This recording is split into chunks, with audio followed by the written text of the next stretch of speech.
বন্ধুরা, আজকে রবিবার। তো আজকে আমার মায়ের জন্মদিন উপলক্ষে আমি ছোট্ট করে একটু অ্যারেঞ্জমেন্ট করেছি, তো সেটাই তোমাদেরকে দেখিয়ে দিই।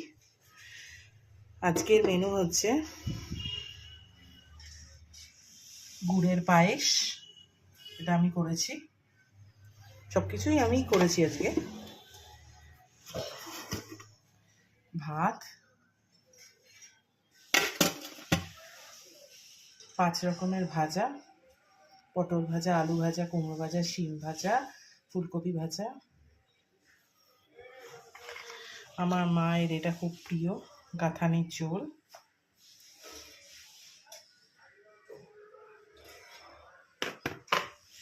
আর এটা হচ্ছে কই মাছ, এটাও খুব ফেভারিট মায়ের। আলু দিয়ে, ধনেপাতা, জিরে আদা বাটা দিয়ে ঝোল। আর মেনু হচ্ছে আজকে সোস টপার, চিকেন কষা, লাল লাল ঝাল ঝাল।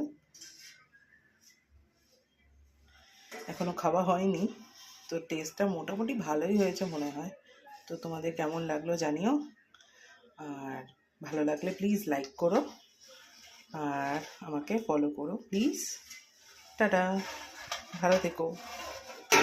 থালা সাজানো হয়ে গেছে, তো চলো মাকে এখন খেতে দিই। এই খাচ্ছে জন্মদিন।